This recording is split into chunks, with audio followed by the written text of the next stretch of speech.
Hello student, आप आ चुके हैं अपने यूट्यूब चैनल बायोलॉजी स्लाइस पर और मेरा नाम है मोहम्मद वारिस। हम लोग डिस्कस कर रहे थे क्लास 11 का chapter 8 cell the unit of life. उसमें हम लोग 4 वीडियो डिस्कस कर चुके हैं और हम लोग को डिस्कस करना है उसका 5वां वीडियो। 5वां वीडियो में हम लोग को क्या पढ़ना है या 5th वीडियो में हम लोग को देखना है यूकैरियोटिक सेल और उसका कुछ इंट्रोडक्शन, सेल मेम्ब्रेन या प्लाज्मा मेम्ब्रेन। यूकैरियोटिक सेल में देखेंगे कि उसका क्या कैरेक्टर होता है, प्लांट सेल और एनिमल सेल। उसका सेल का कुछ ऑर्गेनल्स देखेंगे, उसका नाम याद करना होगा। उसके बाद में प्लाज्मा मेम्ब्रेन देखेंगे, उसमें उसका कंपोजिशन देखेंगे, क्या क्या कंस्टिट्यूएंट मिलकर बनता है प्लाज्मा मेम्ब्रेन। लिपिड्स, प्रोटीन्स और कार्बोहाइड्रेट कैसे अरेंज होता है, प्रोटीन कैसे अरेंज होता है, लिपिड, ये सबको अच्छे से देखेंगे। वीडियो में लास्ट तक बने रहिएगा। चलिए यहाँ से डिस्कशन स्टार्ट करते हैं। सबसे पहले कि 5 किंगडम क्लासिफिकेशन जो है उसमें किंगडम मोनेरा में सिर्फ होता है प्रोकैरियोटिक सेल और बाकी किंगडम प्रोटिस्टा, फंजाई, प्लांट्स और एनिमल ये सब में होता है यूकैरियोटिक सेल। और यूकैरियोटिक सेल का जब हम लोग देखे थे प्रोकैरियोटिक सेल और यूकैरियोटिक सेल में डिफरेंस, तो वहाँ हम लोग देखे थे कि कोई सेल है उसमें न्यूक्लियस होगा, न्यूक्लियर इन्वेलप होगा यूकैरियोटिक सेल में। इसका जेनेटिक मटेरियल क्रोमोजोम के फॉर्म में ऑर्गेनाइज्ड होगा। यही यहाँ लिखा गया है nuclear envelope and well organise nucleus present in eukaryotic cell. ये हम लोग पहले भी देख चुके हैं। इसका जेनेटिक मटेरियल ऑर्गेनाइज्ड होगा क्रोमोजोम के फॉर्म में। और एक चीज़ हम लोग देखे थे कि जैसे प्रोकैरियोटिक सेल है तो उसमें कोई भी मेम्ब्रेन बाउंड ऑर्गेनल्स नहीं होगा साइटोप्लाज्म में, बट यूकैरियोटिक सेल में मेम्ब्रेन बाउंड ऑर्गेनल्स होता है। तो ये जो साइटोप्लाज्म होता है यूकैरियोटिक सेल का, वह अलग अलग कंपार्टमेंट में बट जाता है यह मेम्ब्रेन बाउंड ऑर्गेनल्स की वजह से, यानी इसका कंपार्टमेंटलाइजेशन हो जाता है यूकैरियोटिक सेल का due to the presence of membrane bound organelles. Eukaryotic cell में मेम्ब्रेन बाउंड ऑर्गेनल्स प्रेजेंट होता है जिसके कारण साइटोप्लाज्म का कंपार्टमेंटलाइजेशन हो जाता है। उसके बाद में देखना है कि जितने भी यूकैरियोटिक सेल होता है वो सभी एक जैसा नहीं होता है। जैसे कि प्लांट सेल है तो प्लांट सेल में सेल वाल होगा, प्लास्टिड होगा, लार्ज सेंट्रल वैक्यूल्स होता है जो कि एनिमल सेल में अब्सेंट होगा। उसी तरह एक सेंट्रियोल होता है जो कि एनिमल सेल में प्रेजेंट होता है but most of the plant cell में अब्सेंट होता है। तो इससे यह पता चलता है कि जितना भी यूकैरियोटिक सेल है ऐसा नहीं कि सभी यूकैरियोटिक सेल आइडेंटिकल होता है। ये स्टेटमेंट याद रखिएगा, all eukaryotic cells are not identical. इसके बाद में हम लोग प्लांट सेल और एनिमल सेल इसका स्ट्रक्चर देखते हैं। ये है प्लांट सेल और ये है एनिमल सेल। प्लांट सेल में इसको आइडेंटिफाई करने के लिए इसमें सेल वाल होगा प्लांट सेल में, यहाँ इसमें क्लोरोप्लास्ट होगा जो कि एनिमल सेल में अब्सेंट होगा। या मिडिल लैमेला होता है दोनों सेल वाल के बीच में, मतलब यहाँ सेल वाल है इसके बीच में, दो सेल वाल के बीच में मिडिल लैमेला होता है। तो ये सब स्पेशल कैरेक्टर है प्लांट सेल को पहचानने के लिए।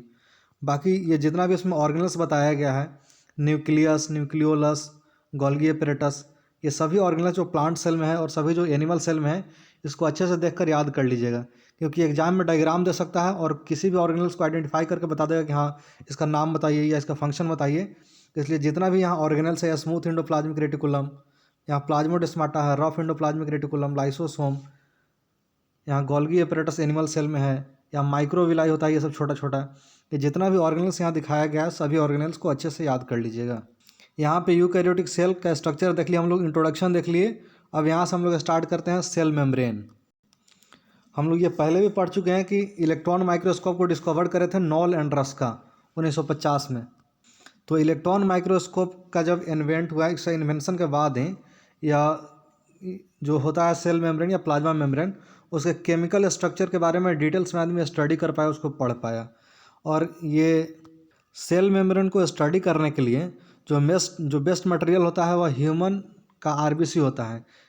ह्यूमन के आरबीसी में ऐसा होता है कि इसमें न्यूक्लियस नहीं होता है और बहुत सारा वेल ऑर्गेनाइज जो होता है ना यहाँ मेम्ब्रेन बाउंड ऑर्गेनल्स, वो सब अब्सेंट होता है ह्यूमन के आरबीसी में। तो ये सब जब अब्सेंट है तो यहाँ सेल मेम्ब्रेन को स्टडी करने के लिए पहले सेल को ब्रेक करके वहाँ उसका प्लाज्मा मेम्ब्रेन निकाला जाता है। तो ये जब आरबीसी का प्लाज्मा मेम्ब्रेन निकाला जाएगा तो यहाँ पे न्यूक्लियस नहीं है और ये मेम्ब्रेन बाउंड ऑर्गेनल्स नहीं है, तो और मेम्ब्रेन नहीं निकलेगा, यानी सेल मेम्ब्रेन ये आसानी से निकल जाएगा बिना किसी कॉम्प्लिकेशन के। तो यहाँ स्टडी करने के लिए बेस्ट मटेरियल होता है ह्यूमन का आरबीसी।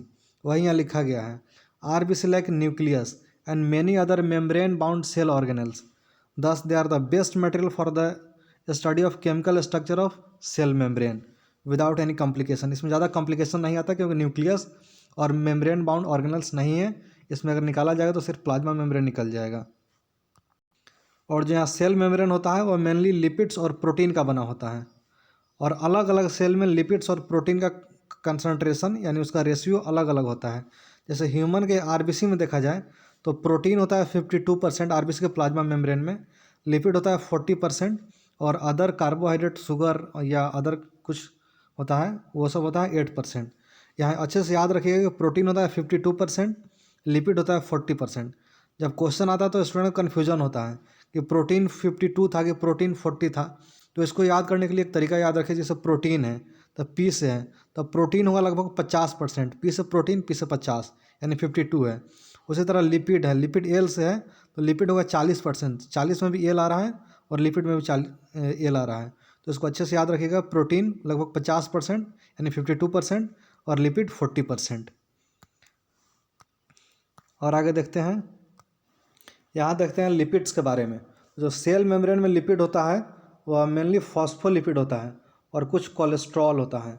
लिपिड के बारे में अगर देखा जाए तो लिपिड जो होता है कि वाटर इनसॉल्युबल होता है, यहाँ सॉल्युबल नहीं होगा, यहाँ होगा इनसॉल्युबल, वाटर इनसॉल्युबल।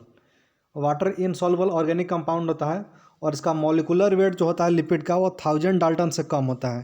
जैसे मॉलिकुलर वेट होता है ना, जैसे सोडियम का 23 हो गया, उसी तरह मॉलिक्यूल का उसको निकाल करके जोड़ा जाता है, ऐड करा जाता है, उसी तरह ऐड करा जाएगा तो यहाँ लिपिड का मॉलिकुलर वेट 1000 डाल्टन यानी लगभग 1000 AMU से लेस देन होता है, उससे कम होता है। लिपिड जो होता है कि वो नॉर्मल फैटी एसिड भी हो सकता है और सिंपल ग्लिसरॉल भी हो सकता है, या फैटी एसिड और ग्लिसरॉल दोनों साथ में जुड़ा हुआ हो सकता है, या फैटी एसिड ग्लिसरॉल और कुछ और अदर ग्रुप हो सकता है। ये सभी लिपिड हैं। जैसे यहाँ फैटी एसिड क्या है, तो जैसे केमिस्ट्री में पढ़े होइएगा कार्बोक्सिलिक एसिड, तो एक आर ग्रुप होता है, उसके बाद में COH जुड़ा होता है। उसी तरह यहाँ बायोलॉजी में होता है फैटी एसिड, वही केमिस्ट्री वाला कार्बोहाइड्रेट है। यहाँ पाल्मिटिक एसिड का फॉर्मूला याद कर लीजिएगा, यह 16 कार्बन का होता है, एक कार्बन यहाँ हो गया, 14 कार्बन यहाँ हो गया और एक कार्बन यहाँ हो गया। 16 कार्बन का देखा जाए तो कार्बोक्सिलिक एसिड है, यही होता है सिंपल फैटी एसिड। और ग्लिसरॉल जो होता है वो नॉर्मल प्रोपेन, और प्रोपेन में से तीनों कार्बन में से एक एक हाइड्रोजन निकाल करके इसमें OH ग्रुप ऐड कर दिया गया, तो ये हो जाता है ग्लिसरॉल।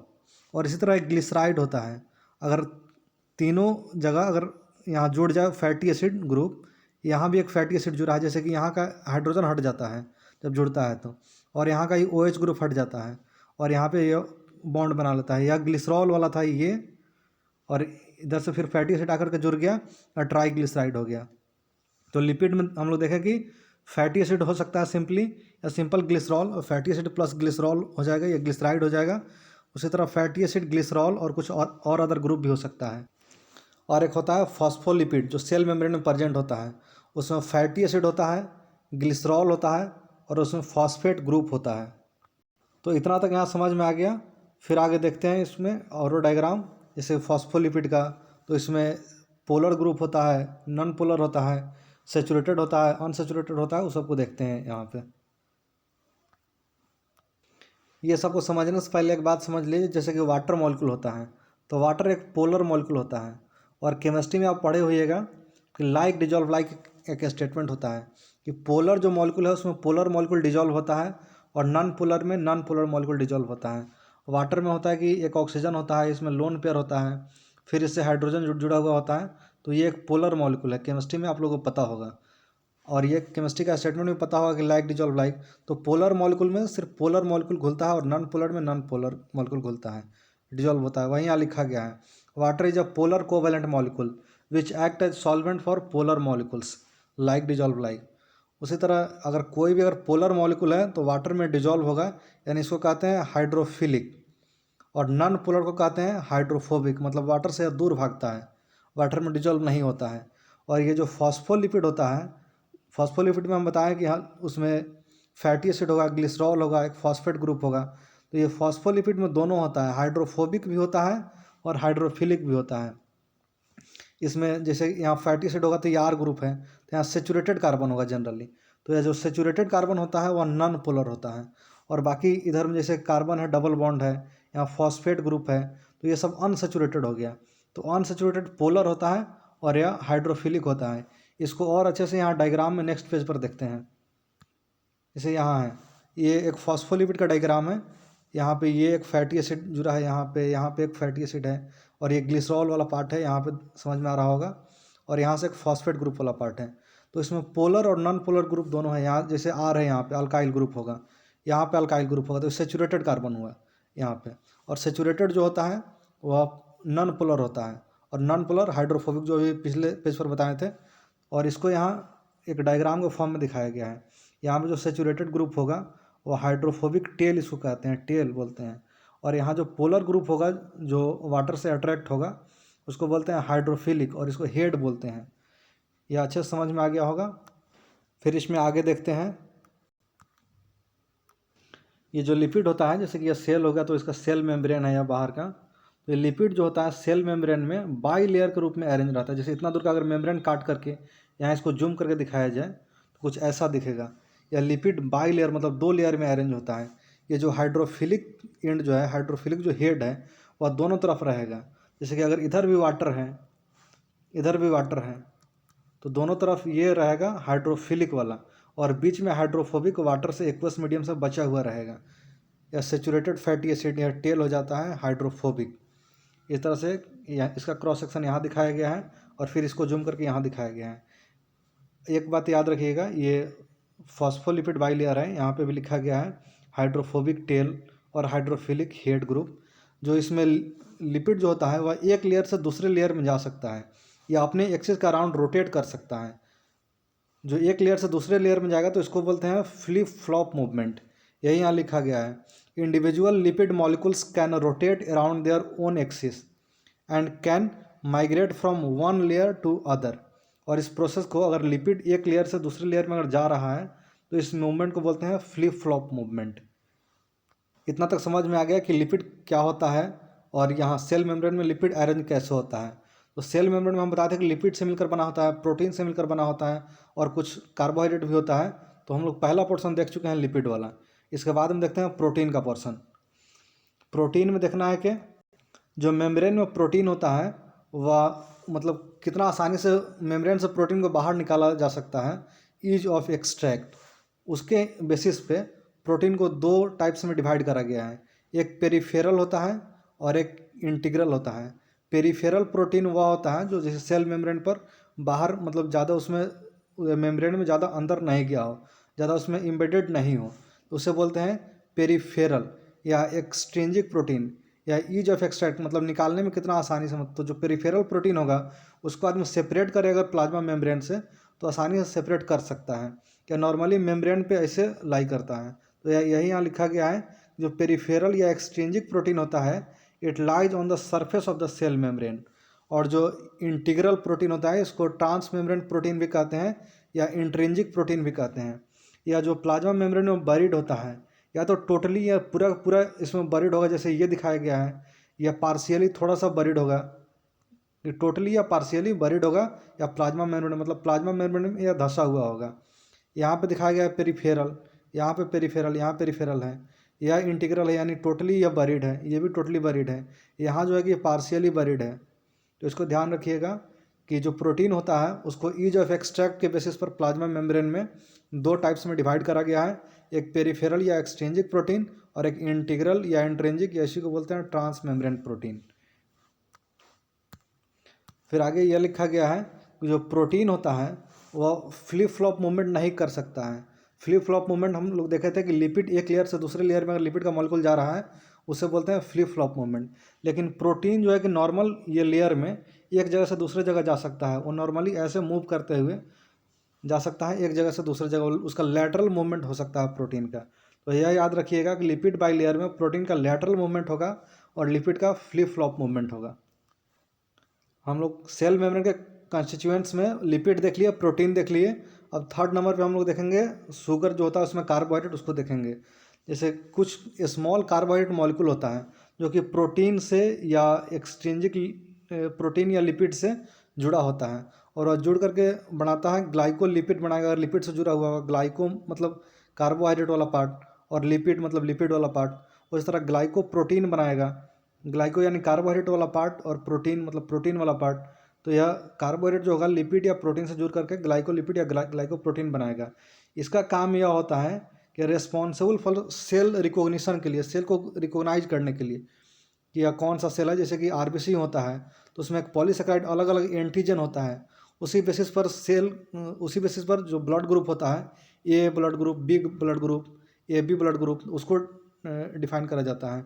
वही ऑन द बेसिस ऑफ ये पॉलीसेकेराइड उसमें होता है शुगर, और यह कहीं कहीं चिपकने में हेल्प करता है, एडिशन में हेल्प करता है यह कार्बोहाइड्रेट। और हम लोग यहाँ भी देख चुके हैं कि जैसे मेम्ब्रेन में प्रोटीन का लैटरल मूवमेंट होगा, यानी थोड़ा थोड़ा फ्लूइड टाइप का यह नेचर होता है या मेम्ब्रेन का क्वासी फ्लूइड नेचर। तो इसका फ्लूइड टाइप का नेचर रिस्पॉन्सिबल है कुछ फंक्शन के लिए। जैसे कि अगर पूरा अगर टाइट होगा मेम्ब्रेन, एकदम कंप्लीट टफ होगा, तो फिर और ग्रोथ होगा तो और नहीं मेम्ब्रेन या सेल मेम्ब्रेन और नहीं फैल सकता है। तो इसका फ्लूइड नेचर जो होता है और ग्रोथ के लिए रिस्पॉन्सिबल होता है। अगर सेल डिवाइड हो रहा है तो यहाँ सेल डिवीजन के लिए भी वो रिस्पॉन्सिबल होता है। अगर यह फ्लूइड नहीं होता, पूरा अगर टफ होता, तो फिर डिवीजन के टाइम में फिर दो भाग में कैसे बंटता। तो यहाँ ग्रोथ के लिए, डिवीजन के लिए इसका फ्लूइड नेचर रिस्पॉन्सिबल है। उसी तरह कोई भी अगर बाहर का सामान अंदर जाएगा, या अगर थोड़ा फ्लूइड टाइप का नहीं होता मेम्ब्रेन, पूरा टफ होता, तो कुछ बाहर से अंदर नहीं जाता। तो यह फ्लूइड टाइप का है, उसका एक यह भी फंक्शन है कि इंडोसाइटोसिस, कुछ अंदर जाएगा, कुछ अंदर से बाहर भी जाएगा, कुछ सिक्रीशन होगा, या इंटरसेलुलर जंक्शन बनाने के लिए यह फ्लूइड नेचर रिस्पॉन्सिबल होता है। तो इस पॉइंट को अच्छे से याद रखिएगा कि फ्लूइड नेचर ग्रोथ के लिए, सेल डिवीजन के लिए, इंडोसाइटोसिस, सिक्रीशन और इंटरसेलुलर जंक्शन बनाने के लिए रिस्पॉन्सिबल होता है। इसको एक निमोनिक से भी याद कर सकते हैं, जैसे GDESI, यानी जी देसी, ऐसे कुछ बना सकते हैं आप। जी से ग्रोथ, डी से डिवीजन, ई से इंडोसाइटोसिस, ए से सिक्रीशन, आई से इंटरसेलुलर जंक्शन, ये सब के लिए जो इसका फ्लूइड नेचर है वो रिस्पॉन्सिबल होता है। इसके बाद में देखते हैं, ये आ गया fluid mosaic model of plasma membrane, जो सिंगर और निकोलसन दिए थे 1972 में। ये हो गया लिपिड बाइलेयर, जो हम लोग पहले देख चुके हैं। उसमें कहीं कहीं कोलेस्ट्रॉल भी होगा। ये हो गया इंटीग्रल प्रोटीन वाला पार्ट। ये हो गया पेरिफेरल प्रोटीन ये, और इसमें ये अटैच होगा, छोटा छोटा शुगर मॉलिक्यूल, कार्बोहाइड्रेट का मॉलिक्यूल अटैच होगा। ये फॉस्फोलिपिड का ये बाइलेयर है। तो ये सब हम लोग अच्छे से डिटेल्स में पढ़ लिए हैं। आपको अब समझ में आ गया होगा कि लिपिड कैसे अरेंज होता है, इसमें प्रोटीन कैसे होता है, इसमें कार्बोहाइड्रेट कैसे अटैच होगा, कार्बोहाइड्रेट लिपिड और प्रोटीन से मिलकर के ग्लाइकोलिपिड या ग्लाइकोप्रोटीन बनाएगा, जो सेल रिकॉग्निशन और एडिशन के लिए रिस्पॉन्सिबल होता है। ये सब समझ में आने के बाद में यहाँ एक छोटा सा और टॉपिक बचता है, transport across cell membrane. Cell membrane के अक्रॉस ट्रांसपोर्ट के बारे में देखते हैं। सेल मेम्ब्रेन जो होता है वह सिलेक्टिवली परमिएबल होता है। मेम्ब्रेन के बारे में हम पहले भी एक बार डिस्कस किए थे कि मेम्ब्रेन कई तरह का होता है। एक होता है परमिएबल होता है, जो कंप्लीट अपने से होकर के सॉल्यूट सॉल्वेंट सबको जाने देगा। कुछ मेम्ब्रेन होता है कि इम्परमिएबल होता है, जो किसी को नहीं जाने देगा। कुछ मेम्ब्रेन होता है जैसे कि सेमी परमिएबल होता है, जो सॉल्वेंट को नहीं जाने देगा, सॉलिड को जाने देगा। लेकिन यहाँ जो बायोलॉजी में हम लोग पढ़ते हैं, सेल मेम्ब्रेन जो प्लाज्मा मेम्ब्रेन होता है, ये होता है सिलेक्टिवली परमिएबल। ये हम मॉलिक्यूल को सिलेक्ट करेगा कि किसको जाने देना है, किसको नहीं जाने देना है।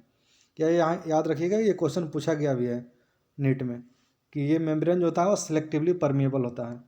और पीछे जो हम लोग देखे थे कि लिपिड का बाई लेयर होगा, तो ये पोलर हेड हो गया, इसका ये नॉन पोलर टेल होता है। तो लिपिड का जो लेयर होता है सेल मेम्ब्रेन, तो इसमें यहाँ नॉन पोलर पार्ट भी होता है। तो ये जो पूरा एक सेल होगा, ये पूरा सपोज एक सेल है, तो इसमें बाहर का मॉलिक्यूल जो है, और कोई भी अगर चार्ज मॉलिक्यूल है या पोलर मॉलिक्यूल है, तो ऐसे ही डिफ्यूजन से नहीं आता है। बट कोई भी अगर न्यूट्रल मॉलिक्यूल है, तो ऐसे ही डिफ्यूजन से सेल मेम्ब्रेन को पार करके और सेल के अंदर या सेल से बाहर जा सकता है। यही यहाँ पे लिखा गया है कि neutral solute move across the cell membrane by simple diffusion. जो न्यूट्रल मॉलिक्यूल होगा सिंपल डिफ्यूजन से आएगा जाएगा। बट अगर कोई भी पोलर मॉलिक्यूल है, तो पोलर मॉलिक्यूल को मतलब अंदर बाहर करने के लिए, या तो बाहर से अंदर आने के लिए या अंदर से बाहर जाने के लिए कुछ स्पेशल प्रोटीन चाहिए होता है। जो प्रोटीन इसमें सेल मेम्ब्रेन में इम्बेडेड होता है, वो चैनल प्रोवाइड करता है ताकि मॉलिक्यूल बाहर से अंदर आए और अंदर से बाहर जाए। वही यहाँ पे लिखा गया है, बट पोलर मॉलिक्यूल और ions can not pass through the non polar, ये जो नॉन पोलर पार्ट होता है ना बीच में, hydrophobic non polar lipid bilayer, the require ये दे रिक्वायर्ड होगा, they require protein of membrane, proteins of membrane to transport across the cell membrane. या सेल मेम्ब्रेन के अक्रॉस ट्रांसपोर्ट के लिए पोलर मॉलिक्यूल को या जो चार्ज मॉलिक्यूल है या आयंस है उसको प्रोटीन चैनल चाहिए होता है। जैसे वाटर भी एक पोलर मॉलिक्यूल है, तो उसको भी सेल में ट्रांसपोर्ट के लिए बाहर से अंदर या अंदर से बाहर जाने के लिए एक प्रोटीन चैनल होता है जिसको बोलते हैं एक्वापोरिन। इसको याद रखिएगा, जो वाटर का मूवमेंट के लिए होता है। और अगर वाटर का मूवमेंट इस एक्वापोरिन के थ्रू सिंपल डिफ्यूजन से होता है, वो फैसिलिटेटेड डिफ्यूजन होता है, उसको बोलते हैं ऑस्मोसिस। वाटर का डिफ्यूजन को बोलते हैं ऑस्मोसिस। इसको याद रखिएगा। और यहाँ पे एक्टिव ट्रांसपोर्ट और पैसिव ट्रांसपोर्ट में कुछ डिफरेंस बताया गया है कि अगर एक्टिव ट्रांसपोर्ट होता है कि कोई न्यूट्रल मॉलिक्यूल है जो अनचार्ज मॉलिक्यूल है, और या चार्ज मॉलिक्यूल भी है जो प्रोटीन से ट्रांसपोर्ट हो रहा है बट उसमें एनर्जी का यूटिलाइजेशन नहीं हो रहा है, तो उसे बोलते हैं ये पैसिव ट्रांसपोर्ट। और ये अक्रॉस कंसंट्रेशन ग्रेडियंट होता है, मतलब हाई कंसंट्रेशन से लो कंसंट्रेशन की ओर जाएगा। Transport of the molecules across the cell membrane without requirement of energy and along the concentration gradient high to low होगा। It may be simple diffusion, जैसे कि न्यूट्रल मॉलिक्यूल के लिए cell में ऐसे कहीं से भी आएगा जाएगा सेल मेम्ब्रेन से। बट अगर चार्ज मॉलिक्यूल है और उसका प्रोटीन चैनल से उसका एक ट्रांसपोर्ट हो रहा है बट उसमें एनर्जी का यूटिलाइजेशन नहीं हो रहा, तब उसको बोलते हैं facilitated diffusion bye membrane protein polar molecule के लिए, या ऑस्मोसिस होगा वाटर का। तो ये सब होता है पैसिव ट्रांसपोर्ट। एक्टिव ट्रांसपोर्ट में एनर्जी का यूटिलाइजेशन होता है एटीपी के फॉर्म में, और अगेंस्ट कंसंट्रेशन ग्रेडियंट होता है, मतलब लोअर कंसंट्रेशन से हायर कंसंट्रेशन। और इसका एग्जांपल है सोडियम और पोटेशियम पंप। उसके बाद में यहाँ पे कुछ प्रॉपर्टी लिखा गया है, इसको अच्छे से टेबल को मेमोराइज कर लीजिएगा। जैसे कि एटीपी का रिक्वायरमेंट यहाँ सिंपल डिफ्यूजन में नहीं होता है, फैसिलिटेटेड डिफ्यूजन में नहीं होता है, एक्टिव ट्रांसपोर्ट में होता है। और फील्ड ट्रांसपोर्ट मतलब कंसंट्रेशन ग्रेडियंट के अगेंस्ट में नहीं होता है। इसमें कंसंट्रेशन मतलब सिंपल डिफ्यूजन या फैसिलिटेटेड डिफ्यूजन दोनों में कंसंट्रेशन ग्रेडियंट के अलॉन्ग होता है। बट अपहिल ट्रांसपोर्ट होता है किसमें, ये एक्टिव ट्रांसपोर्ट में। उसी तरह मेम्ब्रेन प्रोटीन का रिक्वायरमेंट सिंपल डिफ्यूजन नहीं होता है, या फैसिलिटेटेड डिफ्यूजन में होगा या एक्टिव ट्रांसपोर्ट में होगा। उसके बाद में हाईली सिलेक्टिव होगा, मतलब सिलेक्ट करेगा, यानी प्रोटीन जो होता है प्रोटीन चैनल वह सिलेक्ट करता है कि कौन सा मॉलिक्यूल को अंदर आने दे या नहीं आने दे। तो न्यूट्रल मॉलिक्यूल के लिए सिंपल डिफ्यूजन नहीं होता, कहीं से आएगा जाएगा। बट प्रोटीन के थ्रू डिफ्यूजन हो रहा है यानी फैसिलिटेटेड डिफ्यूजन या एक्टिव ट्रांसपोर्ट, तो वह सिलेक्टिव होगा। ट्रांसपोर्ट सेचुरेशन, मतलब सेचुरेशन का मतलब होता है कि हाई वेलोसिटी से कर रहा है, जैसे कि पूरा प्रोटीन चैनल इन्वॉल्व हो गया है, अब उसमें सेचुरेशन आ गया है एक स्पीड पे। तो सेचुरेशन इसमें होता है फैसिलिटेटेड डिफ्यूजन में और एक्टिव ट्रांसपोर्ट में, सिंपल डिफ्यूजन में नहीं होता है। उसी तरह जो प्रोटीन इन्वॉल्व होगा अगर ट्रांसपोर्ट में, तो सेंसिटिव टू इनहिबिटर होता है, जो इसमें होगा फैसिलिटेटेड डिफ्यूजन और एक्टिव ट्रांसपोर्ट। इस टेबल को अच्छे से याद कर लीजिएगा। अब यहाँ पे थ्योरी वाला पोर्शन खत्म होता है, अब कुछ क्वेश्चन करते हैं। जैसे कि यहाँ पहला क्वेश्चन है, select the correct statement from the following regarding the cell membrane. इसमें देख लीजिएगा कौन कौन सा सही है। जैसे यह है sodium and potassium and moves across the membrane by passive transport, नहीं, यह आयन है तो इसका एक्टिव ट्रांसपोर्ट होगा। प्रोटीन हम बता दें कि लगभग 50% यानी 52% था आरबीसी के मेम्ब्रेन में, बट यहाँ लिखा है कि प्रोटीन 60 to 70%, नहीं, तो ये भी सही नहीं है, ये भी सही नहीं है। Lipids are arrange in bi layer with polar head towards the inner part, नहीं, पोलर हेड ऐसे बाहर की तरफ था, दोनों तरफ पोलर हेड बाहर की तरफ था, तो ये भी स्टेटमेंट गलत है। ये स्टेटमेंट सही है कि fluid mosaic model of cell membrane was proposed by Singer and Nicolson, इसका आंसर ये हो जाएगा। उसके बाद the plasma membrane consist mainly, मतलब plasma membrane consist mainly of, ये कौन कौन चीज़ से मिलकर बना होता है, तो प्रोटीन होता है जो इमिडेट होता है फॉस्फोलिपिड बाइलेयर में, ये आंसर सही होगा। यहाँ फॉस्फोलिपिड इमिडेट नहीं होता है प्रोटीन में, ये ऑप्शन गलत है। Protein embedded in a polylayer of glucose, ये भी गलत है। और protein embedded in carbohydrate bilayer, ये भी गलत है। प्रोटीन इमिडेट होता है फॉस्फोलिपिड बाइलेयर में। नेक्स्ट क्वेश्चन, इसमें पूछा है कि keeping in view the fluid mosaic model for the structure of cell membrane which of the following statement is correct, कौन सा स्टेटमेंट सही है with respect to the movement of lipid के मूवमेंट के रिस्पेक्ट में कौन सा स्टेटमेंट सही है। तो लिपिड जो होता है वह फ्लिप फ्लॉप मूवमेंट कर सकता है बट प्रोटीन नहीं कर सकता है, ये स्टेटमेंट सही है। यहाँ लिखा है कि दोनों प्रोटीन और लिपिड दोनों फ्लिप फ्लॉप, ऐसा नहीं होता है। यहाँ लिखा है कि दोनों में से कोई नहीं करता है। यहाँ लिखा है कि प्रोटीन फ्लिप फ्लॉप मूवमेंट करता है, तो ये सही नहीं है। लिपिड फ्लिप फ्लॉप मूवमेंट करता है बट प्रोटीन नहीं कर सकता है। उसके बाद में ये which of the following is not constituents of cell membrane, cell membrane का कंस्टिट्यूएंट हम लोगों ने देखा कि कोलेस्ट्रॉल्स में कहीं कहीं होता है, फॉस्फोलिपिड होता है, या अगर शुगर लिपिड से मिल जाए तो ग्लाइकोलिपिड बनाता है, बट ये प्रोलीन ये कंस्टिट्यूएंट नहीं होता है, तो इसका आंसर ये हो जाएगा।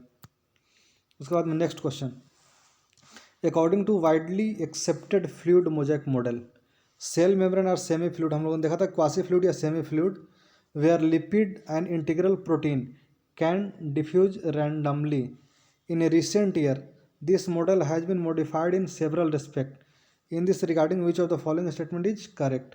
यहाँ ये थोड़ा गलत टाइपिंग है, यहाँ करेक्ट नहीं होगा, यहाँ पे सही कर लीजिएगा, इनकरेक्ट होगा।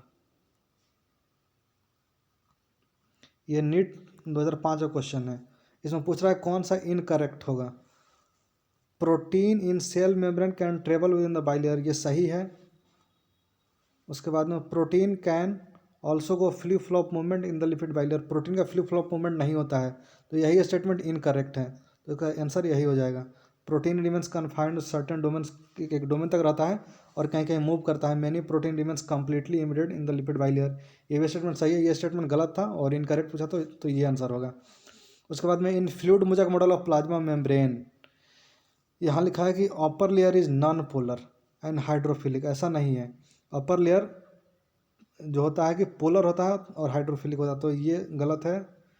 Upper layer is polar and hydrophobic, ऐसा नहीं है, पोलर और हाइड्रोफिलिक होता है। उसके बाद में phospholipid form bimolecular layer in middle, middle या कहीं भी बाईमोलिकुलर लेयर बना था, तो ये आंसर सही होगा। प्रोटीन फॉर्म मिडिल लेयर ऐसा नहीं है, ये 6 का सी हो जाएगा। उसके बाद में next question, active and passive transport across cell membrane differ in, जैसे कि एक्टिव ट्रांसपोर्ट जो होता है वह उसमें एनर्जी का यूटिलाइजेशन होता है, और पैसिव ट्रांसपोर्ट कंसंट्रेशन के अलॉन्ग होता है, अलॉन्ग कंसंट्रेशन ग्रेडियंट, ये सही हो जाएगा। यहाँ लिखा है कि passive transport is non selective, यहाँ लिखा है active transport is more rapid, ऐसे नहीं है। Passive transport is confined to anion, ये सब कुछ नहीं है, ये आंसर हो जाएगा। उसके बाद में 8 number, cell recognition and adhesion occur due to the biomolecule सब, तो हम लोगों ने देखा कि ग्लाइकोप्रोटीन और ग्लाइकोलिपिड की वजह से सेल रिकॉग्निशन होता है और यह उसका एडेशन होता है। Next question, the latest model of plasma membrane fluid mosaic model, plasma membrane is made up of, protein से बना होता है और कुछ, यह न्यूक्लिक एसिड तो होता ही नहीं है, तो ये गलत हो जाएगा। यहाँ पे प्रोटीन एंड लिपिड, यहाँ प्रोटीन लिपिड एंड कार्बोहाइड्रेट, ये आंसर सही है। प्रोटीन लिपिड और कार्बोहाइड्रेट भी होता है उसमें, यहाँ सिर्फ प्रोटीन और कार्बोहाइड्रेट ऐसा नहीं है, ऑप्शन सी सही होगा। उसके बाद next question, according to the fluid mosaic model plasma membrane is composed of, plasma membrane में होता है फॉस्फोलिपिड होता है, एक्सट्रिंसिक प्रोटीन होता है, इंट्रिंसिक प्रोटीन होता है, ये आंसर हो जाएगा। यहाँ हेमिसेलुलोज नहीं होता है, ओलिगोसैकेराइड ये सब नहीं, सिर्फ यहाँ इंटीग्रल प्रोटीन है फॉस्फोलिपिड के अलावा, यहाँ अच्छे से एक्सप्लेन किया है, तो ये सही हो जाएगा। उसके बाद में which of the following is not true for plasma membrane, plasma membrane के लिए कौन सा सही नहीं है। It present in both plant and animal cell, ये सही है। Lipid is present in it as bilayer, lipid bilayer के फॉर्म में प्रेजेंट होता है, ये भी सही है। प्रोटीन्स में भी पेरिफेरल और इंटीग्रल, ये भी सही है। Carbohydrate are never found in it, ऐसा नहीं है, कार्बोहाइड्रेट प्रेजेंट होता है, तो ये नॉट ट्रू है। उसके बाद में नेक्स्ट क्वेश्चन, यहाँ नेक्स्ट क्वेश्चन है question number 13, plant cell differ from animal cell in having, plant cell में सेल वॉल होता है, प्लास्टिड होता है, लार्ज सेंट्रल वैक्यूल्स होता है, तो ये ऑल ऑफ दीज हो जाएगा। उसके बाद the best material for the study of structure of cell membrane, तो बेस्ट मटेरियल होता है आरबीसी ऑफ ह्यूमन, ये सब हम लोग डिस्कस कर चुके हैं। उसके बाद में यहाँ देखिए ऑर्गेनल्स अच्छे से याद कर लीजिएगा, ऐसा क्वेश्चन हम बोले थे कि आता है। जैसे कि यहाँ ए में दिखाया गया है सेंट्रियोल, ए में सेंट्रियोल हो जाएगा, बी में न्यूक्लियस है, सी में यहाँ माइटोकॉन्ड्रिया दिखाया गया तो माइटोकॉन्ड्रिया, और डी में गोल्गी कॉम्प्लेक्स दिखाया गया है, इसका आंसर ए हो जाएगा। उसके बाद में नेक्स्ट क्वेश्चन, इसमें पूछा है which of the following statement are correct, कौन सा स्टेटमेंट करेक्ट है।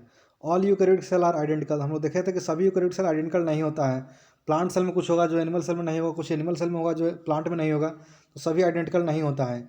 Eukaryotic cell include protist and fungi, हाँ प्रोटिस्ट और फंजाई में यूकैरियोटिक सेल होता है। Large vacuole is absent in plant cell, ये गलत है, ये भी गलत है। उसके बाद में centriole is absent in plant cell, ये सही है। तो कौन कौन सा सही है, ये 2 और 4, तो ये हो गया 2 और 4 सही है। Choose the correct option from the given below. उसके बाद में नेक्स्ट क्वेश्चन, यहाँ पूछा गया है कि लिपिड बाइलेयर, जैसे ये हो गया पोलर हेड और ये नॉन पोलर टेल, तो यहाँ पे पूछा है कि which option represent the correct arrangement of lipid in lipid bilayer. तो हम लोग देखा था कि ऐसे अरेंज होता है, एक ये होता है और उसके बाद में फिर एक ऐसे होता है, यानी ये सही दिखा रहा है, आंसर बी हो जाएगा। ये सब गलत है, ये भी गलत है, तो ये सही हो जाएगा। उसके बाद में नेक्स्ट क्वेश्चन, इसमें पूछा गया which of the following is energy dependent process. तो एक्टिव ट्रांसपोर्ट होता है एनर्जी डिपेंडेंट प्रोसेस। उसके बाद में fluid mosaic model explain which aspect of the cell membrane, कौन सा एस्पेक्ट। तो फ्लूइड मोज़ेक मॉडल स्ट्रक्चर भी बताता है और उसका फंक्शन भी बताता है। जो हम लोग फंक्शन देखे थे ना, उसके लिए निमोनिक्स हम याद करे थे, जी, डी, ई और एस आई, कि हाँ फ्लूइड मोज़ेक मॉडल का उसका फ्लूइडिक मतलब फ्लूइडिटी जो है वह इस सब के लिए रिस्पॉन्सिबल होता है, ग्रोथ के लिए, डिवीजन के लिए, इंडोसाइटोसिस के लिए, सिक्रीशन के लिए और इंटरसेलुलर जंक्शन के लिए। तो जो फ्लूइड मोज़ेक मॉडल होता है वह स्ट्रक्चरल एस्पेक्ट भी बताता है और फंक्शनल एस्पेक्ट भी बताता है। तो इसका आंसर हो जाएगा ये। यहाँ पे क्वेश्चन भी खत्म होता है और वीडियो अपलोड होने के बाद में पीडीएफ लिंक डाउनलोड कर लीजिएगा, डिस्क्रिप्शन में दे दिया जाएगा। और यहाँ पे वीडियो को अब ख़त्म करते हैं। ठीक है, थैंक यू।